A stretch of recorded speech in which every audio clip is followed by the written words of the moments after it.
So guys, on this episode, we are going to cover the 10 things that we've learned so far living full time on the road with a small family and a dog. If you don't know us, my name's Marty.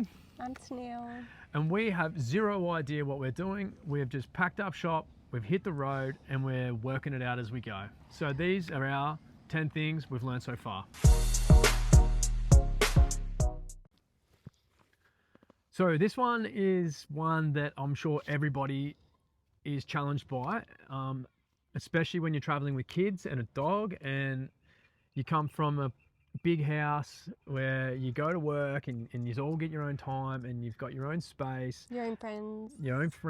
Yeah. You know, I got all my motorbikes to play with on the weekend and all these types of things. And then that all just stops. You jump in a small space and you hit the road and you quickly work out that you're all in each other's pockets 24/7. You got a small space to do it in. It's something that it's challenging. And we're quickly adapting, I think. Yeah, we're getting much better. Yeah, and it really is something that grabs you by surprise because you think, oh, you know, we'll be great, we'll be this, but then we all get along. Yeah, we all love get each along, other. but then you quickly piss each other off in a very small caravan, and the kids, it's a different environment for them. They're just so close to each other. They're in bunks in a small room with minimal toys. So these are all the things that have kind of surprised us and really challenged our relationships and coming up with new ways on how to navigate that. So some things that we've been doing are, setting routines, trying to be consistent with packing up and cleaning and doing all these types of things so that when you go to do whatever it is you're doing, that there isn't clutter, there isn't mess, and then it's not, getting There's under no each other's skin. And it happens. Like you don't realize, but you get the shits on about it, and then you're at each other. Like the number one thing that I'm trying to be is a bit more patient. And a lot more mindful that we're all doing our best and it's just part of it. And with the kids as well, like they go to school, they've got their own friends, and then they come home, they've got their own bedrooms. They went to gymnastics, family, friends, this and that, and now it's just them two. So it's been good in a way because they're getting really close, but it also has been challenging because they're always at one another, arguing about the silliest things. So just putting routines in place, like one brushes their teeth, the other puts their pajamas on, instead of both of them going in and brushing their teeth at the same time, which is how it's always been. They've just done everything together, but now it's like it's too much. We just don't have the space for everyone to be in the same spot at the same time. And it is a challenge, and it's something that you quickly is apparent. So that's definitely one to be mindful of and plan for that. Plan for how you're going to tackle those moments and hang in there and work it out together. Take some time for yourself as well. Yeah, absolutely. Like something we haven't done a lot of because, we're still it hasn't been available. Yeah, we're still in the bubble of traveling, really. It's it still feels early. kind of like a holiday. We are adapting and making it more like into our lifestyle as opposed to just being on holiday. But at first it was like, oh yeah, let's stay up late and watch a movie, and not really realizing that the next day the kids aren't going to want to get up at 7 a.m. and go hiking for 5 hours. So just trying to meet everyone's needs at the same time. Yeah, absolutely. And it's challenging with young girls, the dog and everything, and just the dog adapting too. Like the dog's like, what are we doing? Like, where's me old bed? Like, where's my house? couch? Yeah, like where's me? Yeah. So everyone's learning, everyone's adapting, but it's definitely something to consider and put some plans in place and be patient and you'll work it out. I think we are. So if we can do it, you guys can too. So this one is something that we've never had to consider either, is supply chain in regards to food, things that you need, personal items, fuel, just anything really that we're just so used to being able to duck down to the shops and grab living in town. And just planning ahead, because when you've got 700 k's of road to cover, you got to know how much fuel you got, how much you're going to use, where it's at. Try to get it at a reasonable price. Like not only that, the supply of some of these small towns, like they're small communities, they don't have a lot. And what they do have is triple the amount. Yeah, it's more Yeah. expensive, but then also you're just bleeding their supplies of the locals. So we try to be mindful of that. Stock up where you can. Try to top up in those small towns. You know, like we love trying to support all these places that allow us to come and camp overnight for free. So we go try have a pub meal there, or we buy a few things in the store and try to share the love. But at the same time, we've still got a budget in a sense. We still got to worry about, do we have enough to get to where we're going, and you know, make sure that we're on top of that. But because the reality is, when we're super remote, it's not down the road, and we've got to do without, or make sure that we've got nice and topped up.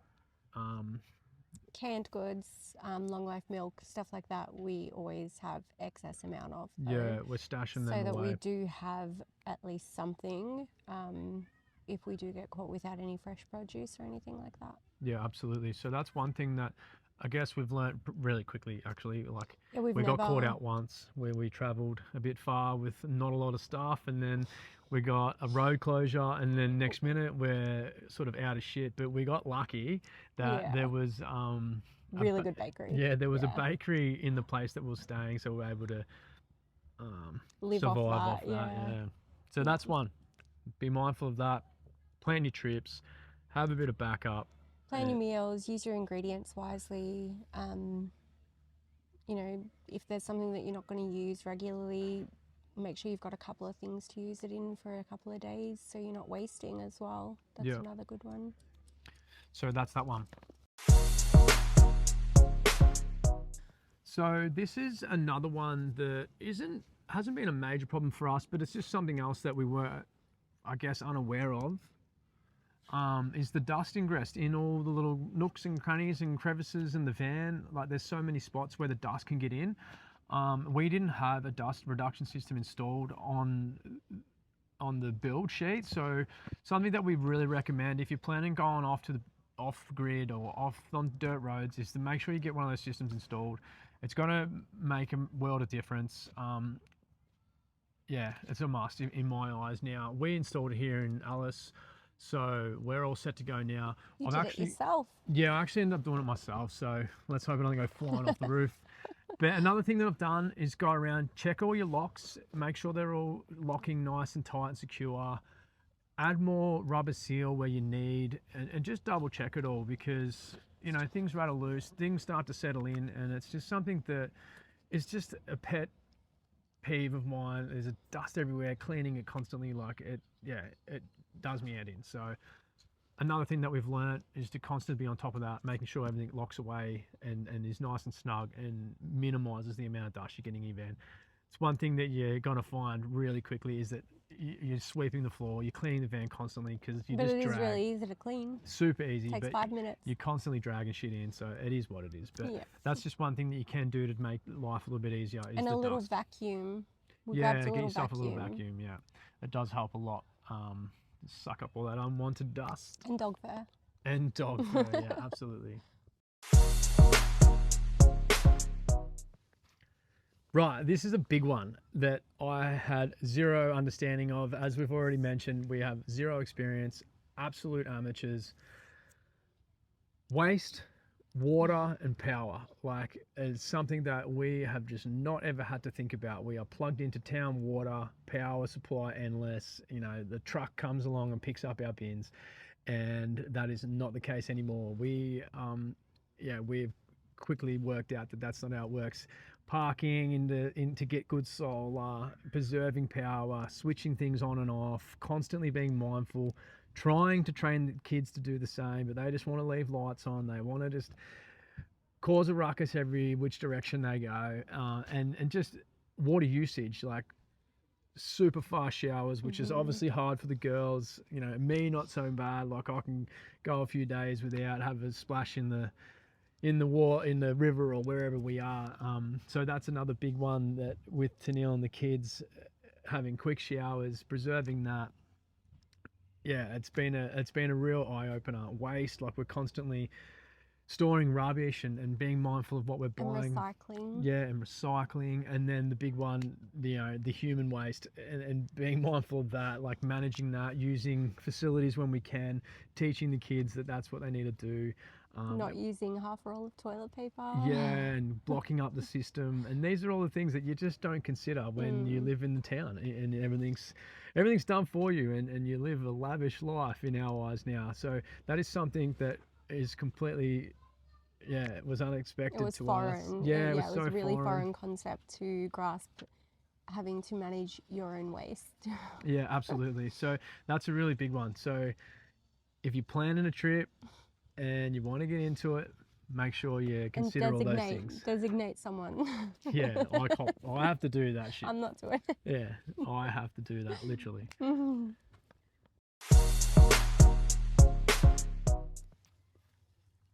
So this one probably is more to Neil's realm, but space and packing everything away and clothing and all the little nooks and crannies and all your containers and all those types of things. Yeah, so just getting containers that actually fit the space and maximize the space that they're in. I bought like cereal jugs and stuff, and they were just half the size that they needed to be. We would then have to have a cereal jug and a bag of cereal on the side. Got rid of all of those and replaced them with things that actually work for the space and suit the need. And it just makes everything a lot more practical, also neat and tidy, because I don't love mess everywhere. Just makes your space feel claustrophobic, and having everything have a spot and everything go back in its place as you go throughout the day, instead of waiting till the end of the day and then everything has to be packed away, and it's just really stressful. So yeah, it really declutters everything, organizes everything becomes more functional.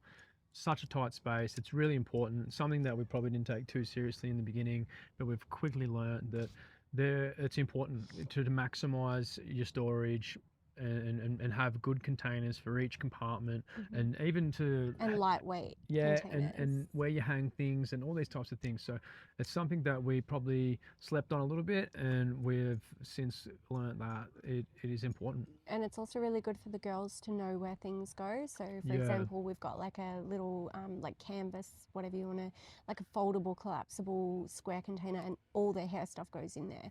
And it's just easy at the end of the day. They pull their ponytail out and they put their hair tie back in there, instead of finding like 6 million hair ties around the caravan and then having to rebuy them all the time because they lose them. Yeah, it's really good to try and build that system with the kids constantly, cleaning up after themselves and having a spot for it, so we don't have to bang on so much.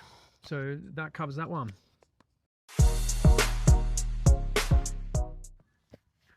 So, stone protection. Now, I touched on this in Cuba. I was told about it.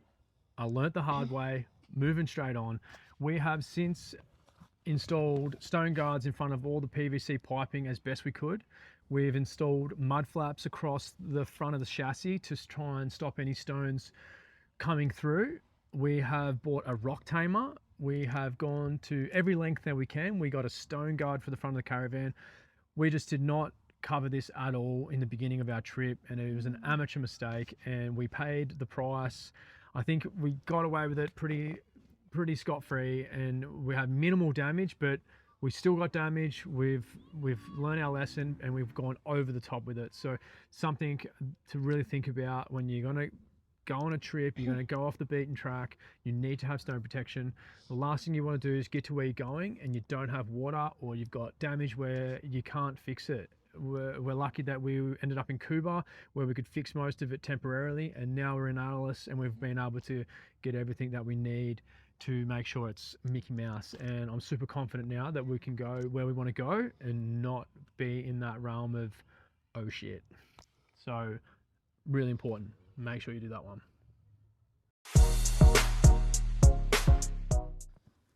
So, securing and stowing away everything really nice, neat, compact. It's something that we knew we should do, and obviously we did it, but it's something that we probably didn't be meticulous enough on. Yeah, we've improved. Yeah, we've definitely improved about how we put things away. Make sure they're tight, make sure they're not rattling, because they will rattle loose as soon as you hit the corrugations, as soon as you hit the rough roads, things are going to rattle loose. constantly checking door hinges, all these types of things, fridge hinges, showers, blah, blah, blah. It's just important to be on top of all that. In the fridge, make sure all the lids are tight, everything there. You don't leave a jug of milk or something in there. Double checking everything before you move. It's something that we're probably a bit light on in the beginning, but now we are super thorough. I'll check everything. Tennille checks everything. It's something that we probably slacked off on in the beginning, but now we take super serious. Especially after the kids touch it. Yep. Yeah. Absolutely. Yeah, we had a big issue with the toilet. We won't get into it because it Ew. aggravates me.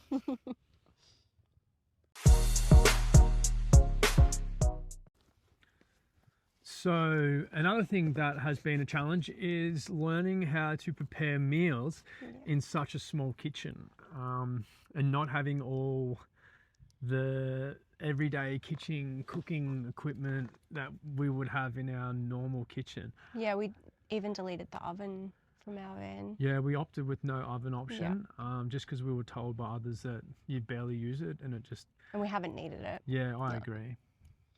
It was a good move. More cupboard space. Some of the things that we've found is just, is you've really got to plan out how you're going to tackle it. We went and bought an induction top to help with that, have our induction and air fryer on the outside of the van. So we cook on the outside of the van and in the inside of the van at the same time. Plus we went with a barbecue option out of the toolbox, which I think is a great play. Look, there might be other slide out kitchens that are better than the one that we had, but we actually removed it and went with a barbecue option because I felt like there's just more space on your standard Weber style barbecue. Yeah. And just in the kitchen when you are cooking. At first it was really stressful. Our kitchen back home was beautiful, so much bench space.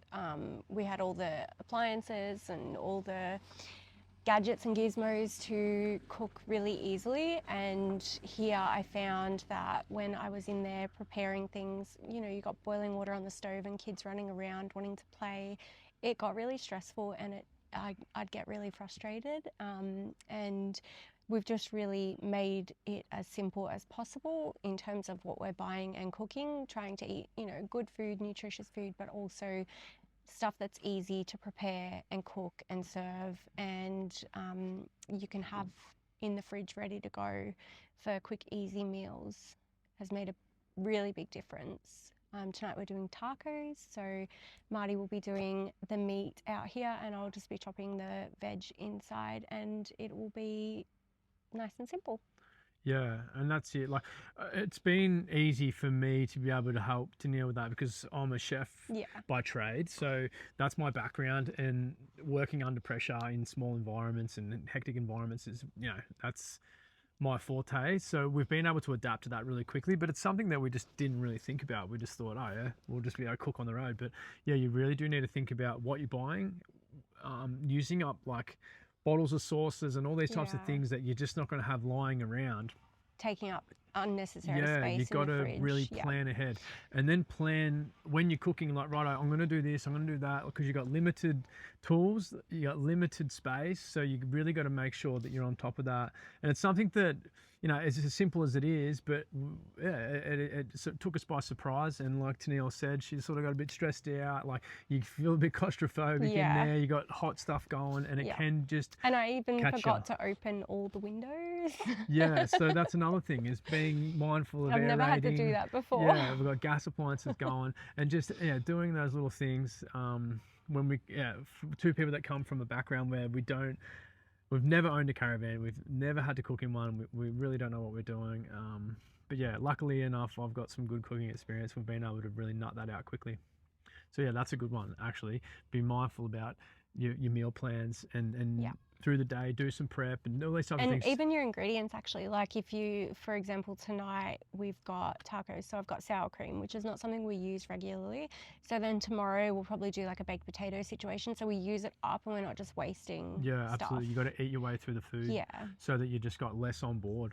And obviously, first in, first out, fresh stuff gets eaten first. Yeah. And just stuff like that we probably didn't really ever be super mindful at home when you're living in a normal environment, I guess. Yeah. So yeah, that's a good one.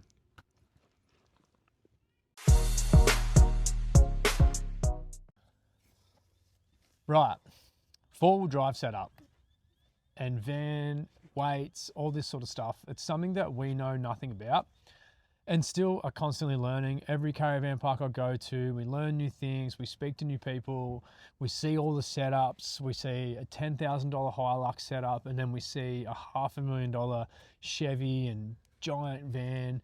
It's something that you really want to take into consideration and learn about. I'm not going to get into it, the GVMs, the GCMs. You can look up those videos on YouTube, but it's something that you really want to think about thoroughly, understand your setup, understand your van weights, your towing capacities, all these types of things, because it's something that is really important to make sure that you're safe. Number one, you're insured, and you can just do And do you're it. legal. Yeah, legal, and you can do it successfully, and you're not just skull dragging something down the road. And we see so many vans and setups that are just, dragging the ass along, and we think, gee whiz, like, we're really lucky with what we've got. But it is something that we didn't really understand well, and went in and bought a van and a four-wheel drive and didn't consider it probably as much as we should have. So Well, yeah, we bought the car as like a just running around, like taking kids to school, that sort of thing, and then we bought the van. yeah, absolutely. Yeah, this was a spur of the moment sort of thing for us, like, as crazy as it sounds. But yeah, we didn't really buy our four-wheel drive For this purpose. planning to do this. Yeah, we've just sort of evolved into this, and here we are, pretending that we know what we're doing. But yeah, that's something to definitely consider.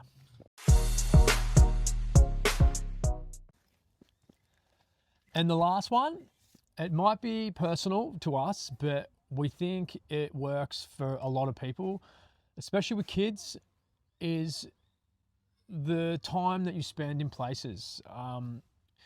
Like, we've been trying to stick to the 3x3 rule, like 300 Ks or for 3 days type scenario, like, or 3 hours. Driving. Yeah, 3 hours driving, and then we stay for 3 days. Yeah. We've got a massive time budget, so it's not such a big deal to us. But I understand people don't, and are rushing from spot to spot. But it becomes a bit relentless. You feel like you're not even enjoying yourself. You're just packing up, getting on the road, driving. It's just, and I It's feel all like, go, go, go. It's not relaxing. absolutely. And when we've done that, we've occurred some problems where we haven't checked things properly, or like even the other day, I had to pack up the van and take it to a place for some repairs. And then I get there and I realize I hadn't put something away, and just luckily enough, it didn't fall off. And just these types of things, when you're rushing and you're not paying attention to those types of things because you're too busy trying to get to the next spot. You're rushing, and you're probably going too fast down dirt roads, and these types of things that we've already touched on in regards to stone protection and that missing things. Yeah, and you just miss things. So I think the number one thing that we've learned is to take your time, slow down, spend more time in places, and not just be making it a chore essentially. And then like, even though our pack up and setup's not too tedious, but it is still, like, we've found that if we spend that extra, enjoyable. It's not. And if we just have that extra day in a place, it's much nicer. So if there's one, set up properly, put your table and chairs out, put your mat out, and it feels more like a home rather than just a stop along the way. Yeah, and you get to enjoy those areas just that little bit more, even if it's just a day doing nothing. Yeah, we found and not to feel guilty when you take those days, because at first I did. I was like, oh, I'm wasting my time here. I'm not going to be back here anytime soon. But now it's kind of nice just to sit and, watch the birds, or sit in the sun and soak up some sun, play with my kids, like things like that I was like, oh, we should be doing this and we should be doing that. Instead, just taking our time and doing what feels good for that day. Yeah, absolutely. And since we've started to implement that more, it's more enjoyable because we're not feeling rushed. It's a big one. If you've got the time, really think about that. Think about, how much time am I going to spend in this place? Sure enough, there is days where we have big travel days and there's not much in between, and we do find ourselves on the road a lot that day. But as soon as you got the time to take it, because it makes it far more enjoyable. For the kids too. Yeah, absolutely. So they are the biggest things that we've learned so far. I hope you got something out of it. We are still learning. If you've got any suggestions, if you know something that we don't, if you disagree or I'm if you sure they agree, do. yeah, I'm sure you do. Jump in the comments, let us know. Tell us about your experiences. Tell us about what you learned. Tell us what we can do better. We're just trying to learn as well. Like the community in all these places that we go are so good to learn from. So yeah, jump in the comments.